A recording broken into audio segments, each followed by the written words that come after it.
Memang mantap. Inilah antara brand-brand favourite aku, OMP.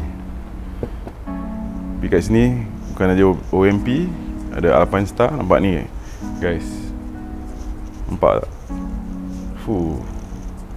Super lightweight, super ringan, super lembut. Carbon fiber.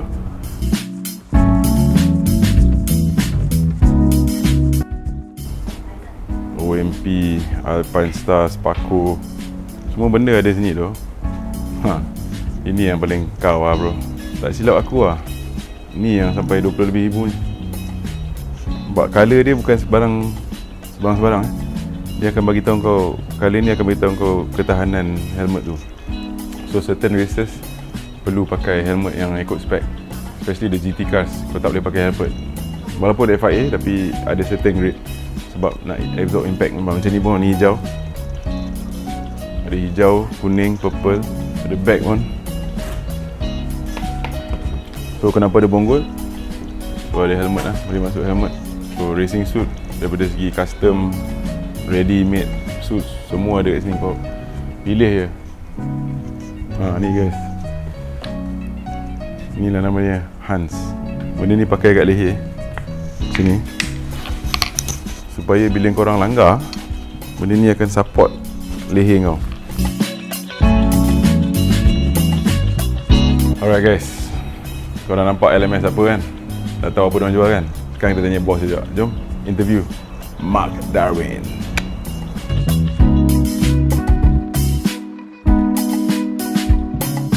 Alright, Assalamualaikum guys, what's up? It's me Bullseye. We're back in Driftology Cult and kita tengah sembang-sembang dengan my man over here. We're at LMS. Apa itu LMS? Lifestyle Motorsport. That's right. So with me is Mark Darwin, the proud owner of LMS. How are you doing, brother? Okay, good. Good to have you. Yes, yeah. Thank you very much for having us. Welcome. Yeah, so right now let's discuss about drifting. Yes. Because you know, Malaysia knows this guy is mostly in Sepang and all those racing circuits, but he drift too, man. Yeah. Alright. So Mark, you have a long journey as a professional racer, again. But before transitioning to drifting, what inspired you to take drifting seriously and now competing in D1 GP? I started off my motorsport career in drag racing actually. Yeah, that's how I started. I didn't do go-karting as the usual route that a motorsport athlete will do.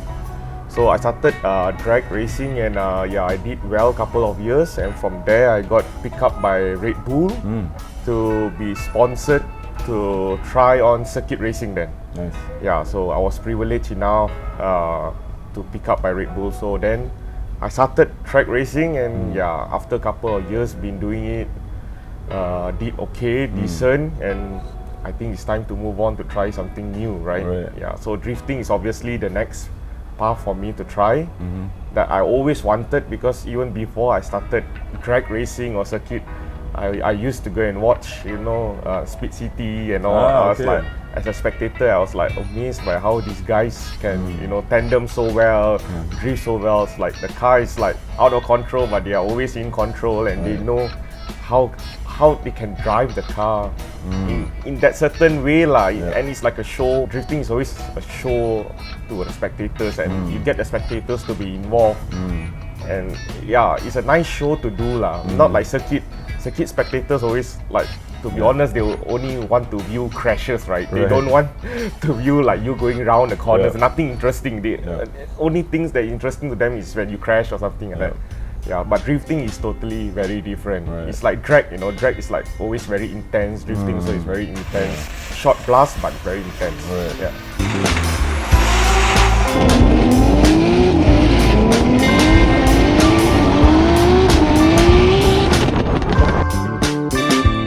I think last year Mark did pretty well in NDS GP2. Yeah.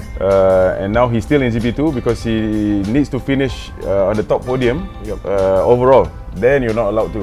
So he still have chance. He can. I think he's there's still opening. Yep. So talk about D1 GP. Now it's like a bigger stage compared to GP2. Yeah. So D1 GP I think is crazy. I always watch D1 GP. and now I'm able to compete in D1GP. It's like, first thing, it's a privilege lah. Like not everyone has the opportunity to do it, you know. Yeah, so I think it's a privilege by just joining the competition, competing with the good drivers, top drivers in our region. Yeah, so it's exciting, but yeah, also a lot of pressure on your shoulders, you know. To perform well, not to win, but just to do well, you know. That's right. Yeah. So how do you balance both business owner and competitive driver as a competitive driver? How do you do that? Yeah, it's never an easy thing to do, but I guess, you know, I discovered very early in my motorsport career that it's not easy to do well. It's not easy to have a career out of racing, especially in Malaysia, you know. Agreed. Yeah, I don't think so many have succeeded doing it, to be really honest with you. Sponsorship is not easy. Yeah, you can get good sponsors for 1 year, 2 years, but you cannot get good sponsors for 10, 15, 20 years to sustain yourself, you know. So what do we do next? You know, you cannot be a full-time racing driver. Yes, it sounds glamorous.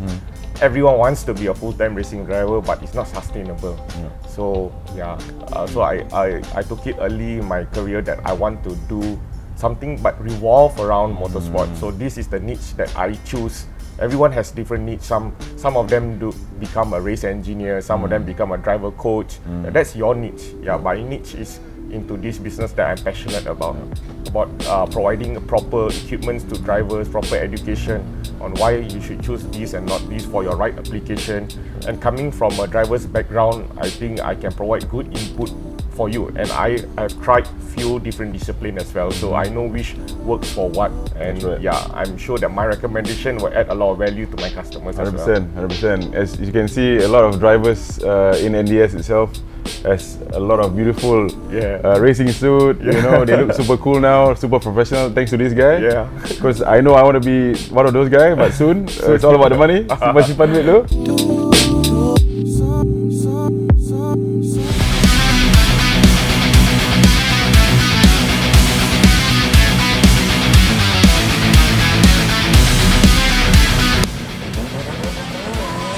Here comes Mark Darwin, Lifestyle Motorsports, opening up a huge amount of angle as he places the back end of the car nicely into our rear clip around the top end of our figure of 8. On the smoke as he switches straight away back on the throttle. On the limiter, Mark Darwin sitting back on the inside, but a handbrake to control his distance. Good flick transition from both. Big angle opened up. Mark Darwin swinging around behind Amel. Track screen. Drivers are good. Full set. Here they come. Oh! Amel getting too close, but his angle kit saves the day. Amel now chases on that inside shallow line. Does his car have enough grip to catch up? Almost does. Only 1 car distance between the two as they go into the back end, the bottom half of our figure of 8. The last round went best for you. Yeah. Tough luck, mechanical issues, and how have you and your team addressed those challenges heading into this D1GP? Yeah, so actually our issue wasn't big for the last round. We just have some problem with the car. So now I think we have rectified the issue, and yeah, I just have to continue be a better driver, a better drifter, you know. Yeah, and soon maybe have enough budget to upgrade the car then. Can't wait to see that. Because this guy on an SR20 is killing it. Just imagine a 2J on a LS. So yeah, we want to see that. So how different are your preparation for D1GP compared to NDS GP2 last year? Last year was just for the fun of it, you know. This year I think I take it more seriously. So yeah, so more practice, and going to try it on the simulator as well, because they say you can learn a lot of tandem practice through simulator. I've never done it before. I think this time I'm going to try it on, and you know, because I think my weakness is not about the solo run, but about tandem. Yeah, and not easy to follow a fast car, but also it's not easy to follow a slow car. Right. Yeah, it's always easy to follow the same pace car. Yeah. So I think I have a lot more to learn because solo run is one thing, tandem is another thing. You know, like drifting is like almost divided into two. You know. Yes. We know you are a good circuit racer. You prove a lot. You have accomplished a lot. Yep. And now in drifting also, the first ever event, you already podium second in GP2, and now you're back. I believe you're more, more ready. So yeah, what's your game plan to bounce back? I think a lot of so-called bad habits from circuit racing. It's not called bad habit. It's just like we do things differently in circuit racing that you shouldn't be doing it on drifting. You know. Yeah. So I think a lot of adaptation and changes that I need to do to do well in circuit racing. Yeah. But I was privileged enough. I have a lot of people that helps me, and like you, Bullseye, and a lot of Jason and everyone that helps me, like, hey, you shouldn't be doing this. I was like, oh, okay. Yeah. So I'm very grateful that I have all this to help me lah. And like, you know, that's what I do also in like circuit racing. When there's newcomers that come and ask me for help, I always want to help them to cut short their journey, you know. That's right. Yeah, and this is in drifting, I have the privilege of you guys to help me to cut short my learning curve.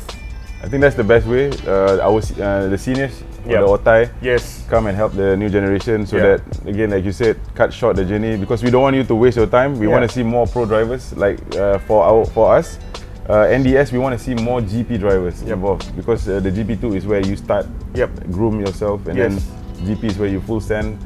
Even your what do you call this? Your idola can be your rivals. You know, one day. So driving and competition. Let's talk about that. With horsepower wars happening in drifting, everybody knows it's a global issue. Do you think experience and technique can still make up the difference when going against driver with bigger setups? So the only thing that I find very interesting in drifting is, like, in drifting, there's practically only like two types of category. Like, you are a GP2 driver and a GP driver, for example. And the only difference mainly is like tire wear, your tire wear, type of tires you use. But in circuit, it's very different. We have like 1.5 liter NA, we have 1.5 turbo, we have 2 liters. So we have very different category of cars. Yeah. But in drifting, it's more open. So you can have someone that have 1,000 horsepower playing with someone with 200 horsepower. But doesn't mean it's easy for the 1,000 horsepower guy, because when he chases the 200 horsepower, he's going to struggle a lot. So there's a lot of factors. It looks very easy, but actually it's not easy. So to say that I have a low horsepower compared to a faster guy, but it's not easy for him also as well. So I have to do my best in my lead run, and also the chase run I have to do to keep up with him. So we are actually in a discussion for 2026. Of course, we're trying our best to accommodate everybody in Malaysia, especially so that they are out there competing, you know, having a chance to compete. Because I understand when you go into a higher level competition, it's more expensive. Not just the preparation of the cars, but even the registration itself. So we're trying to work out something that everybody can actually enjoy. And we might be going to a club event next year, so that it caters more drivers, more categories, so that it fits a certain budget from certain teams. What's the biggest adjustment you had made as a driver transitioning from circuit racing to the art of drifting? The biggest adjustment to use the handbrake, basically.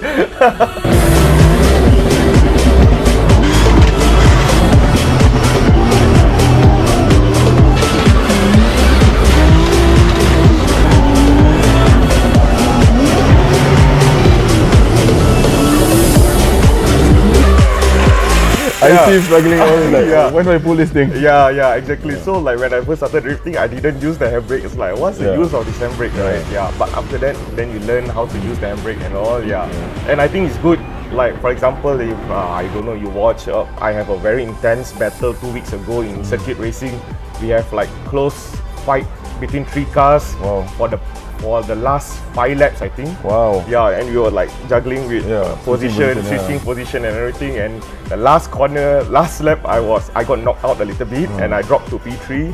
The last corner, last lap, I managed to overtake them by having a handbrake. And Wow, see guys. make a switch. Yeah, drifting works in circuit, huh? Yeah. So yeah, I think it's a good advantage for me Nice, and good advantage for everybody to learn new things. So yeah, for sure, I always encourage like circuit drivers to come drifting, learn new things. It's never a bad thing to learn. That's a new right, thing, that's yeah. right. Yeah. Same goes to drifters too. Yeah. We push them to circuit, Yep. and I'm also actually trying. We have some footage of Yeah, me and yeah. D2R. Yep.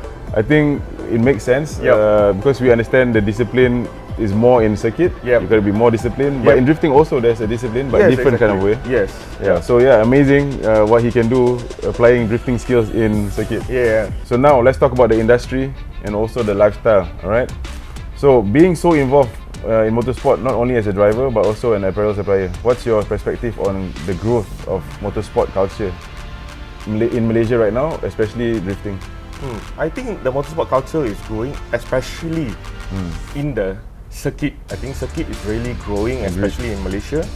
But yeah, I don't think so. The growth is reflected in drifting. Drifting is always you see the same group of people. That's right. So I really hope that we can grow. But yeah, if we have like a good venue, like motorsport is really growing in circuit because we have a very good venue. Yes, We have venue. Sepang circuit, you That's know. right. That is like the ultimate. Like everyone wants to come to Sepang circuit. Everyone wants to drive in Sepang circuit. It's like if I'm a Thai, my dream is to drive in Sepang circuit. Agreed. Yeah, but in drifting, we don't have like a strong drift track that we can call it like something that we are very proud Yeah, of. You know. yeah. Like wow, this is the international drift track that everybody wants to drift, there. you know, wants to be there. So I think that is one of the figure also that can boost drifting in Malaysia by having a really proper track that we can Yeah, use lah. I agree on that, but let's just take a quick question regarding the venue. You drifted in KL base. What Yep. is your point of view about KL base? I Oh. mean, what is the best drift track so far that you I think KL base for sure. Yeah, Okay. KL base has the like when I drifted, I was like, whoa, this is fun, man. But Yeah. it cut short. It's Yeah. like so fast one event, then That's right, we are that's it. gone. You know, yeah, so sad. But I think if we have it in KL base, I think. Yeah. And it's so glamorous, you know. Like people ask you, where do you drift? Oh, I drift in the airport. It's like it Yeah. sounds glamorous and it sounds exciting. you know. And it's in the middle of the city. Yeah, exactly, in The the views middle is of the amazing city. background. Yeah. Yeah.